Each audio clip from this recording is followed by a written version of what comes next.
옛날 옛적 숲속 깊은 곳에 여러 동물들이 함께 살고 있었습니다.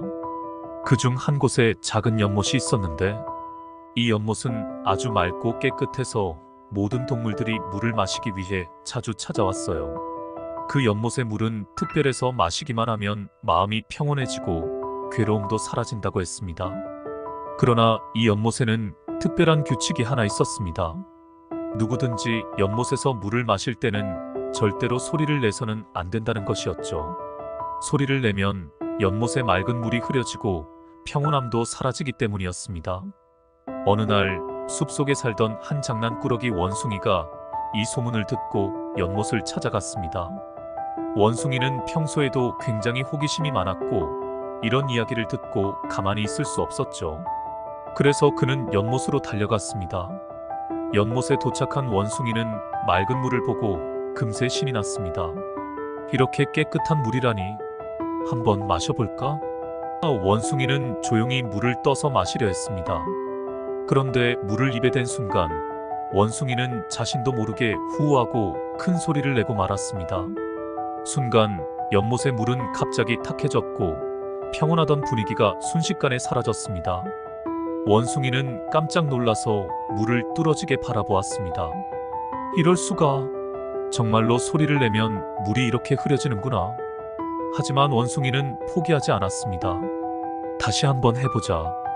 이번엔 조용히, 아주 조용히 마시면 괜찮을 거야. 그렇게 원숭이는 다시 조심스럽게 물을 마시려 했습니다. 이번엔 아주 조용히 움직였고 절대 소리를 내지 않으려 했죠. 그러나 또다시 입을 대는 순간 갑자기 피식 하고 웃음이 터져버린 겁니다. 연못의 물은 또다시 흐려졌습니다.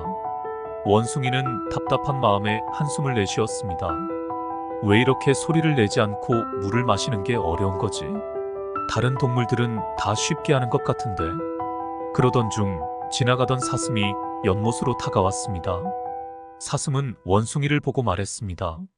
너도 연못에서 물을 마시려고 하는구나. 그런데 소리를 내면 물이 흐려진다는 걸 몰랐니? 원숭이는 씩 웃으며 대답했습니다. 알고 있지. 그런데 이게 생각보다 정말 어려워. 난 마시려고 할 때마다 자꾸 소리가 나버려. 사슴은 웃으며 말했습니다. 그건 내가 너무 신경 쓰기 때문이야. 물을 마실 때 소리 내지 않으려는 생각에만 집중하면 더 긴장하게 되고 오히려 그게 소리를 내게 만드는 거지. 원숭이는 고개를 끄덕이며 사슴의 말을 듣고는 다시 한번 시도해 보기로 했습니다. 이번엔 소리를 내지 않겠다고 강하게 다짐하지 않고 그냥 자연스럽게 물을 마셔보려고 했습니다. 그리고 정말 놀라운 일이 일어났습니다. 이번엔 소리도 나지 않았고 물도 맑은 채로 있었습니다. 원숭이는 기뻐서 외쳤습니다. 드디어 성공했어. 그러자 사슴은 미소를 지으며 말했습니다. 그래, 소리에 너무 집착하지 않으면 오히려 자연스럽게 되는 법이지. 모든 일도 그렇단다. 너무 억지로 하려고 하지 말고 그냥 자연스럽게 맡기면 된다네.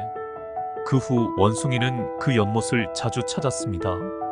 이번에는 절대로 소리를 내지 않으려는 마음의 집착을 버리고 물을 마시는 순간에 집중했죠. 그렇게 그는 연못의 물을 마실 때마다 마음의 평온을 찾았습니다. 그리고 다른 동물들에게도 이 방법을 알려주며 너무 집착하지 말고 자연스럽게 받아들이라는 지혜를 전했습니다.